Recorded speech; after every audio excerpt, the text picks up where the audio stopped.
गणित का पेपर है 24 फरवरी को, कक्षा 10वीं का। तो हम आपके लिए कुछ इम्पोर्टेंट चीज़ें बता दे रहे हैं। एक मैथ है, ये सब वीडियो किसके लिए है? जो बिल्कुल कमज़ोर बच्चों के लिए है, जिनके लिए पास होने का डर है, जिन्हें लगता है कि हम गणित में पास नहीं हो पाएंगे। उनके लिए हम 30 नंबर के ऑब्जेक्टिव टाइप्स बता रहे हैं ताकि वो बच्चे पास हो सके। तो कौन कौन से इंपॉर्टेंट्स हैं वो हम आपको बता दे रहे हैं। सबसे पहले तो अगर आपके पास अगर गणित की परीक्षा अध्ययन नहीं है तो आप कहीं से भी, चाहे आज ही खुरई से मंगवा लें, खुरई पठारी से बुलवा लें, बिल्कुल 2026 वाली बुलवा लो, और गणित की तो कम से कम बुलवा ही लो। इससे आपको क्या लाभ होगा कि आपके लिए ये इनका सही आइडिया लग जाएगा बिल्कुल ऑब्जेक्टिव टाइप्स का। जो 30 नंबर के जो ऑब्जेक्टिव टाइप्स आते हैं, इनके लिए इनको आपको पढ़ने में आसानी रहेगी अगर आपके लिए पास होना है तो इसके लिए हम आपको इसमें से बता दे रहे हैं कि क्या क्या इम्पोर्टेंट है। तो पार्ट 1 में सबसे पहले तो आप गणित में देख लो, गणित में क्या इम्पोर्टेंट है। इसके परीक्षा अध्ययन के ये पढ़ने से पहले अपने पता होना चाहिए इसके गणित की। तो गणित में आपके लिए सबसे पहले सबसे ज़्यादा इम्पोर्टेंट चीज़ है वो है सारांश। सारांश में सबसे इम्पोर्टेंट चीज़ है अंकगणित की आधारभूत प्रमेय, ये आपको आनी चाहिए। अंकगणित की आधारभूत प्रमेय आपके लिए आना ही चाहिए। इसका प्रत्येक भाज्य संख्या को अभाज्य संख्याओं के गुणनफल के रूप में व्यक्त किया जा सकता है तथा यह गुणनखंडन अद्वितीय होता है। इस पर कोई ध्यान दिए बिना कि अभाज्य गुणनखंड किस क्रम में आ रहे हैं। जी यहाँ से यहाँ तक जी लिखना आना चाहिए अंकगणित की आधारभूत प्रमेय। एक खाली स्थान में भी पूछ लेते हैं, सही विकल्प में भी एक शब्द में भी पूछ लेंगे, तो इसे आपको आना ही चाहिए। इसके बाद में दूसरा जो बहुत इंपॉर्टेंट है, यदि p कोई अभाज्य संख्या है और p a स्क्वायर को विभाजित करता है तो जो p a को भी विभाजित करेगा। ये अपन को आना चाहिए। अगर p से a स्क्वायर में भाग जा रहा है तो अकेले a में भी भाग जाएगा, जहाँ एक धनात्मक पूर्णांक है। इसके बाद में अपन ये पता होना चाहिए कि ये √2 √3 अपरिमेय संख्याएँ होती हैं, और ये प्राकृत संख्याएँ, पूर्ण संख्याएँ, पूर्णांक संख्याएँ, परिमेय, अपरिमेय, सम, विषम, भाज्य, अभाज्य, सम, जे वास्तविक संख्या, ये सब अपने पता होना चाहिए। सब हमने आपको बताई हैं ये क्या होती हैं। इसमें ये इम्पोर्टेंट है। इसके बाद में आप यहाँ पर आ जाता है कि HCF वाला सूत्र, जो कि यहाँ पर दिया हुआ है 1.1 की प्रश्नावली में। ये वाला आपको आना चाहिए। ये यहाँ से जांच कीजिए में जो लिखा हुआ है ये सूत्र ए, जांच कीजिए कि जी सूत्र यहाँ से है जी, दो संख्याओं का गुणनफल बराबर HCF गुणा HCF। जी बहुत ही इंपॉर्टेंट है। इससे कई प्रकार के तुम्हारे 1 नंबर के सवाल बन जाएंगे और 1 नंबर के ऑब्जेक्टिव टाइप बन जाएंगे। तो आप गणित की किताब निकाल लें, उसमें से जहाँ हम बता रहे हैं तो वहाँ पर आप निकाल लें। जैसे अभी हम पेज नंबर 7 पे बता रहे हैं, ये सूत्र है दो संख्याओं का गुणनफल बराबर HCF गुणा LCM। इससे कई प्रकार के सवाल बन जाते हैं। तो ये सबसे इम्पोर्टेंट है। अगर आपसे ये बनता है तो आप इसमें से समझ लो जितने भी नंबर का पार्ट 1 में से जितने ऑब्जेक्टिव टाइप आना है वो आपसे बन ही जाएंगे बस। तो इसमें से जो पार्ट 1 में से जो आपको मुख्य चीज़ें थी वो हमने बता दी हैं। दो संख्याओं का गुणनफल बराबर HCF गुणा LCM, जो सबसे इंपॉर्टेंट, सबसे महत्वपूर्ण सूत्र है। इसके अलावा जो सारांश में हमने बता दिया कि आपको अंकगणित की प्रमेय पढ़ लेना है, और इसके बाद ये पढ़ लेना है कि p कोई अभाज्य संख्या है, p a स्क्वायर को विभाजित करता है तो p a को भी विभाजित करेगा। इसी में से एक और रूट वाली में पता चलना चाहिए आपके लाने कि ये रूट वाली अपरिमेय संख्याएं होती हैं, ये खाली स्थान वगैरह में आ जाते हैं। इसके बाद आपके लिए वो पूछ लेते हैं कि अगर इसमें पूछ लेते हैं कि यदि ये रूट में p एक अपरिमेय संख्या है, अपन जानते हैं कि रूट वाली अपरिमेय होती हैं, अपरिमेय संख्या है, तब वो p के बारे में पूछ लेते हैं कि अकेले जो p अंदर की होगी वो कैसी संख्या होगी। तो जो p जो अंदर की संख्या होती है वो हमेशा अभाज्य संख्या होती है। कौन सी? अभाज्य संख्या। जी आ जाता है, खाली संख्या होगी तो वो अभाज्य संख्या होगी, क्योंकि हम अभाज्य संख्याएं जानते हैं कि अभाज्य संख्या क्या होती हैं, 2 3 4 नहीं है, सॉरी 2 3 5 7 9 जी अभाज्य संख्याएं आपके लिए लिखवाई हैं। तो ये अपने पता होना चाहिए। जो अंदर आती है रूट के अंदर आएगी वो सिर्फ अभाज्य संख्या ही आएगी। तो कभी कभार सिर्फ p के बारे में पूछ लेते हैं कि तब p कैसी संख्या है। तो p जो अकेले अंदर की पूछ रहा है वो अपरिमेय नहीं है, वो अभाज्य संख्या है सिर्फ अंदर की। और अपरिमेय कौन सी होती है? पूरा रूट p मिला के। ठीक है, तो इससे आपके जो पार्ट 1 के पूरे ऑब्जेक्टिव बन जाएंगे इतने ही से। अब जैसे हम इसमें से कुछ आप देख लेते हैं, किसी पूर्णांक m के लिए प्रत्येक संपूर्णांक का रूप होगा। तो ये इसमें हमने आपको बताया ही है कई बार, ये किस तरह के होते हैं, इन्हें किस प्रकार से किया जाता है हल। इनके लिए हल करने के लिए हमने बताया था कि जैसे इसमें जो संपूर्णांक पूछ रहे हैं, जब संपूर्णांक पूछें पूर्णांक के लिए, तो पूर्णांक अपन जानते हैं पूर्णांक क्या होते हैं, पूर्णांक होते हैं माइनस वाली और प्लस वाली। तो उसके लिए प्रत्येक समपूर्णांक का रूप पूछ रहे हैं, इसमें धनात्मक के लिए लेना है अपने, प्लस वाली और माइनस वाली कोई सी भी संख्या लिखो तो सम आना चाहिए। तो अपन जब इसमें m की जगह मान ले लो, जैसे 0 1 2 3 एक एक करके रख लो। तो इसमें जब अपन समपूर्णांक के लिए एक एक करके रखेंगे अपन, जैसे अगर अपन इसमें रखें m में, तो m की जगह अगर 0 आ गया, एक बार अपन m की जगह अपन ने 0 रखा तो m की जगह आ गया 0, और दूसरी बार अपन फिर 1 रखेंगे तो 1 आ जाएगा। तो ये सम तो आ नहीं रहा है, इसमें जो एक तो विषम होता है अपन जानते हैं। इसके बाद अपन दूसरे वाले बी वाले ऑप्शन में रखेंगे, बी वाला ऑप्शन दिया है अपने लिए m+1। जब m+1 में रखेंगे अपन तो m की जगह अपन ने पहले 0 रखना है, पहले 0 रखेंगे तो 0 + 1 बराबर 1 ही आ गया। तो इसमें एक ही मान रखने पर अपन मिल रहा है कि ये विषम है। लेकिन हम जब 2m में रखेंगे तो सी वाले ऑप्शन में देखेंगे अगर अपन, तो सी वाले ऑप्शन में अगर अपन रखेंगे, इसमें सी वाला ऑप्शन दिया है अपन ने 2m, तो 2 का तो 2 रहेगा, इनके बीच अपन गुणा का चिन्ह मानते हैं। और m की जगह अपन ने क्या रखना है, पहले 0, क्योंकि पूर्णांक की बात कर रहे थे ना, तो यहाँ पर अपन ने रख दिया 0, तो 2 शून्य में शून्य हो गया। अब फिर 2 गुणा, अब m की जगह अपन ने ये तो रख लिया 0, अब अपन ने रखना है क्या 1, तो 1 रखेंगे अपन तो 2 एकम 2, तो देखो सम आ रहा है, इसमें जो सम आ गया।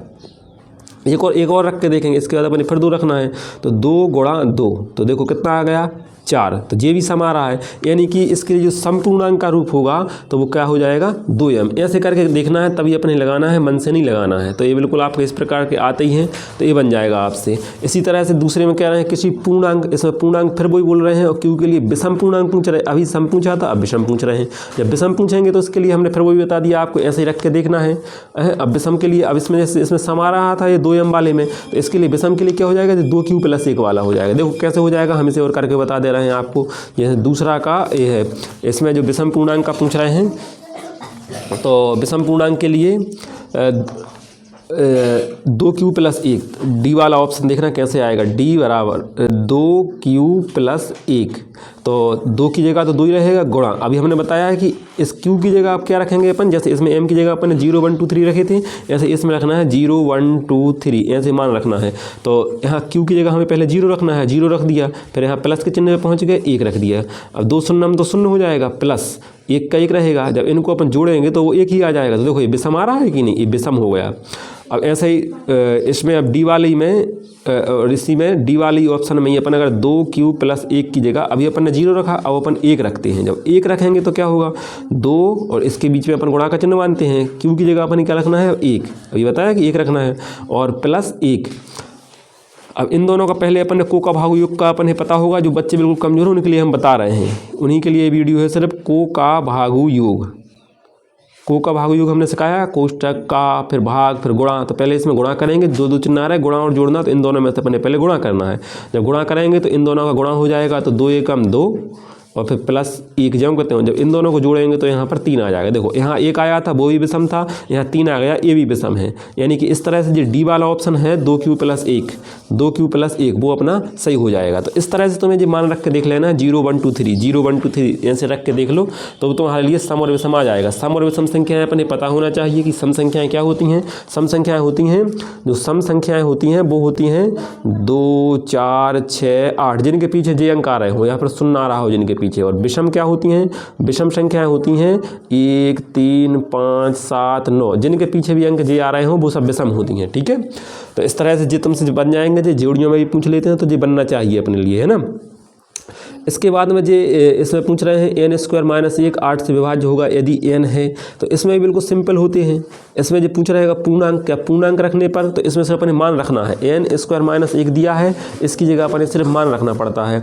जैसे इन्होंने दे दिया कि n² - 1, n² - 1, इसमें n की जगह अपन वही मान रखना है। कौन सा पूर्णांक, पूर्णांक मतलब अगर अपन 0 1 2 3 रखें, 0 1 2 3 रखें तो क्या होगा, n की जगह रखो, पहले अपन ने 0 रखा तो 0 का वर्ग -1, तो -1 जी आ गया। अब इसमें 0 का वर्ग तो 0 ही हो गया, और इसमें से 1 घटाएंगे तो कितना बचा, 1 बचा। और इसमें अपन भाग कितने से देना है, 8 से। 8 से क्यों दे रहे हैं, क्योंकि यहाँ लिखा है कि 8 से विभाज्य होगा, कह रहे हैं ना, तो इसमें अपने 8 से भाग भी देना है फिर बाद में। तो भाग नहीं जा रहा है इसमें, यानी कि जे वाला सही नहीं है इसका, एक पूर्णांक वाला। अब बी वाले ऑप्शन में पूछ रहे हैं कि एक प्राकृत संख्या हो, एक प्राकृत संख्या हो, एक प्राकृत संख्या, बी वाला ऑप्शन। तो बी वाले ऑप्शन में पूछा है प्राकृत संख्या हो। तो प्राकृत संख्या अपन जानते हैं क्या होता है, प्राकृत संख्या होती है 1 से लेकर अनंत तक। तो इसमें अपन रखेंगे पहले इसी में जो अपने ने दे दिया है जो n² - 1, इसी में अपने लिए रखना है n² - 1 में जी मान रखना है। पहले अपन 1 रखेंगे, 1 रखा तो 1 का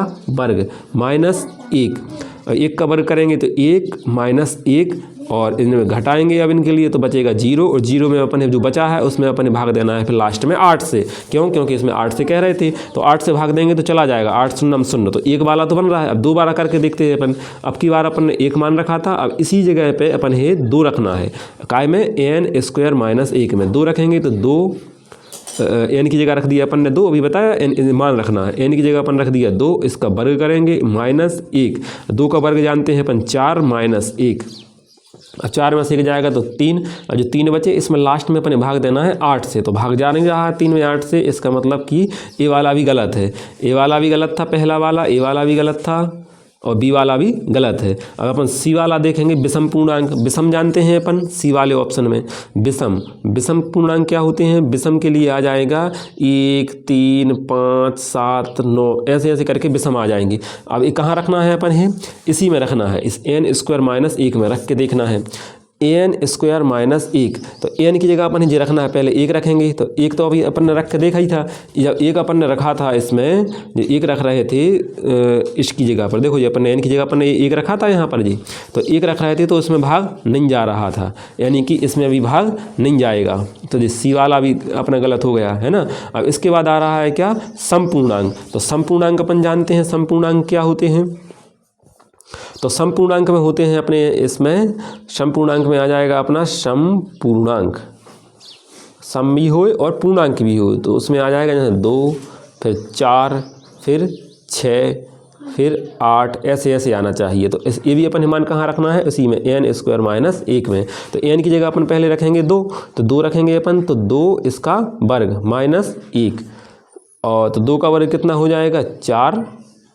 जब n का रख के देखा तो देखो यहाँ पर ये सम आ गया था, मतलब चला गया था इसमें, जब n का रख के देखा था तो चला गया था, ये 2 के लिए नहीं जा रहा था, मतलब कि इसमें जो विषम में आ जाएगा, में चला गया था। तो देखो जब अपन ने इसमें ये किया था तो यहाँ तक ये हो गया था ये विषम वाला। तो इसमें ऐसे अपन मान रख के देखना है। अगर अपन जब इसी तरह से जब 1 रखा था, अब 3 रखेंगे अपन इसमें, तो 3 क्या आ जाएगा, 3 का वर्ग -1, और 3 का वर्ग होता है 9, और 9 में से 1 घटाएंगे तो बचेगा 8, और जो लास्ट में बचे उसमें फिर अपने 8 से भाग देना, तो 8 एकम 8, देखो भाग जा रहा है।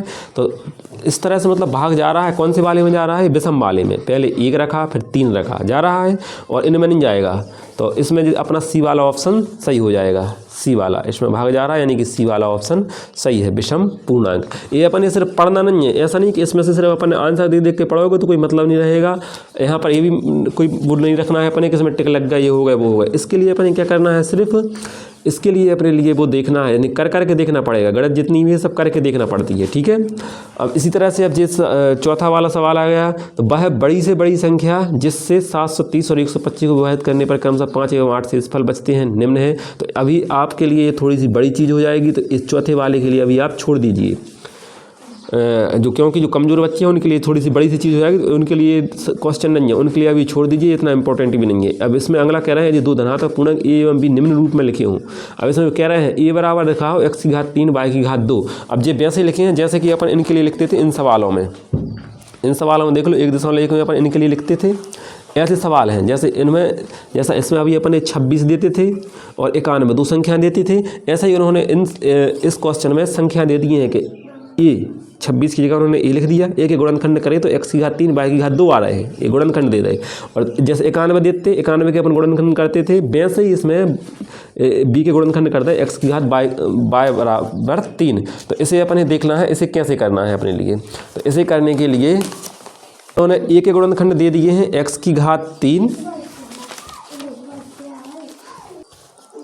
ए के गुणनखंड, ए के दे दिए उन्होंने x की घात 3 गुणा y की घात 2, इनके बीच में गुणा का चिन्ह मानते हैं अपन, और b के गुणनखंड दे दिए हैं उन्होंने x y की घात 3। अब अभाज्य संख्या तो अपन क्या ज्ञात करना है, HCF। जैसे अपन वो HCF ज्ञात करते थे 26 और 91 का, वैसे ही इनमें करना है। इन्होंने 26 और 91 की जगह इन्होंने क्या दे दिया है, A और B। तो यहाँ पर इसीलिए अपन HCF A और B वैसे ही करेंगे। अपन कैसे करते थे, अपन HCF में अपन जानते हैं कि अपन लिखते हैं क्या, छोटी घात वाली, छोटी घात वाली कॉमन लिखते हैं, छोटी घात वाली कॉमन, ये बताया था हमने। तो छोटी घात वाली कॉमन लिख देंगे। छोटी घात कौन सी है, इस पे है x, और बाय वाले में जो 3 की है और ये छोटी है तो बाय की घात 2, यानी कि जी वाला ऑप्शन सही हो जाएगा। x की घात 3 बाय की घात 2 काय पे है, x की घात 3 और बाय की घात 2 जे है, डी वाला ऑप्शन सही हो जाएगा। तो इस तरह से अपन ये करके देखना है। इसी तरह अगर एलसीएम बोलेंगे तो एलसीएम में अपन क्या जानते हैं, एलसीएम हो जाएगा, एलसीएम अभी एचसीएफ में होता है छोटी घात वाली, एलसीएम में आ जाएगा बड़ी घात वाली, बड़ी घात वाली होना चाहिए और सभी होना चाहिए, इसमें कॉमन नहीं, सभी बिल्कुल हमने बताया ही है। तो ऐसा ये आपसे छठवां पूछ रहा है, इसमें एलसीएम की बोल रहे हैं तो बिल्कुल इसी के जैसा ये हो जाएगा। पहले आपको ऐसी संख्याएं लिख लेना है, p बराबर इतना लिख लेना है और q बराबर इतना लिख लेना है और फिर बड़ी घात वाली आपके लाना देख लेना है, तो इस तरह से मिल जाएगा। ठीक है। अब इसके बाद पूछ रहे हैं अशून्य परिमेय संख्या, जी आपको पढ़ लेना है ना, ये सब पढ़ने वाले हैं, करने वाले नहीं है। अब 96 और 404 का HCF क्या होगा, तो ये आपने उदाहरण का सवाल है, ये आपने कई बार किया ही होगा।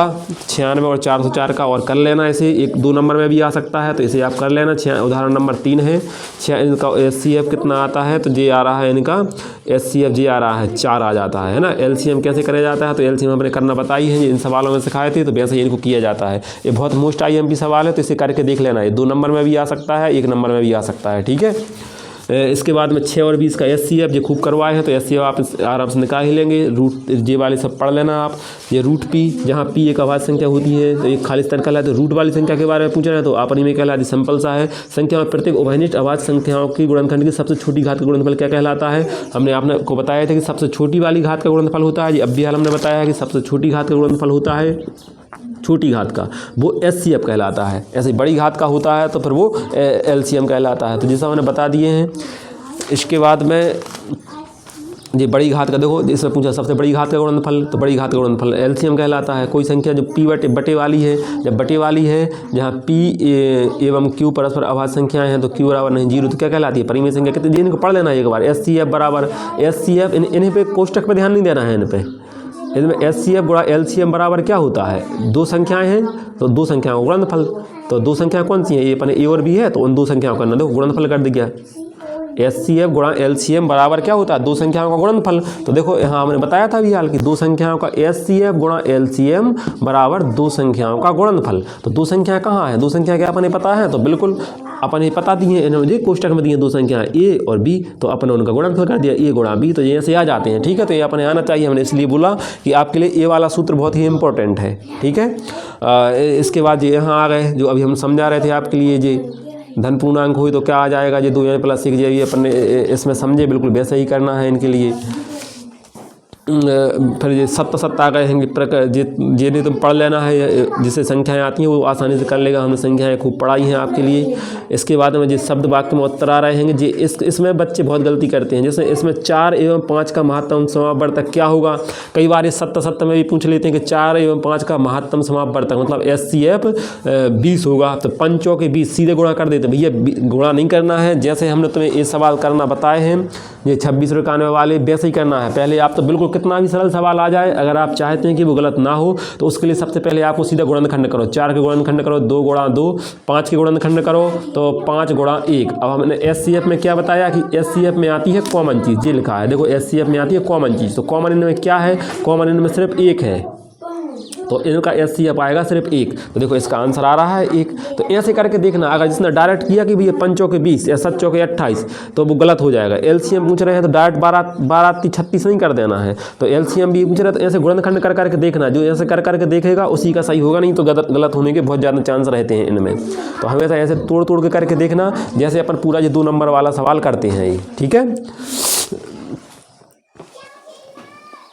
इसके बाद 2 संख्याओं A और B के LCM क्रमशः इतने हैं और इतने हैं। तो इसमें भी वही दिया है, उन्होंने क्या क्या दिया है, HCF दिया है, LCM दिया है और 2 संख्याएं दी हैं। क्रम उनके एलसीएम और एलसीएम दे हैं और जो दो संख्याएं देंगे, दो संख्याएं कहाँ देंगे, देंगे ए और बी जो संख्याएं हैं और इनके एलसीएम और जे हैं क्रमशः एलसीएम जी आए एक्स और वाई। तो इनमें का संबंध हो तो अपन ने वो संबंध अपन ने पढ़ो ही है कि इनमें संबंध का होते हैं वो, तो संबंध होते हैं वो कि एचसीएफ और एलसीएम को गुणा कर देते हैं और दो संख्याओं का को भी गुणा कर देते हैं तो बस हो जाएगा। यानी कि एचसीएफ और एलसीएम में जी यहाँ कर दिया है, इनमें क्या संबंध होगा तीसरा वाले में, देखो जी ए गुणा बी क्यों किया, क्योंकि अपन जानते हैं दो संख्याओं का गुणनफल, देखो इसमें लिखा है दो संख्याओं का गुणनफल, तो दो संख्याएं जो थी जी कोष्टक में जो रहती हैं वो दो संख्याएं होती हैं तो उनका गुणनफल कर दिया ए और बी और बराबर और क्या होता है एचसीएफ गुणा एलसीएम, तो एचसीएफ और एलसीएम का इन्होंने कह रहे थे कि जो एचसीएफ आए और जो एलसीएम है तो उनको भी गुणा कर दो, तो इस तरह से जो दोनों बराबर आ जाते हैं। जो बहुत ही इंपॉर्टेंट है, जो मोस्ट आईएमपी चीज़ है ये वाला तीसरा वाला, इसे बिल्कुल बहुत ध्यान से करके जाना कि दो संख्याओं का ए और बी का एलसीएम और एचसीएफ क्या होता है। ऐसे इसे वाला बहुत ज़्यादा पढ़ लेना भैया परीक्षा अध्ययन में से, बहुत ही मोस्ट आईएमपी चीज़ है ये।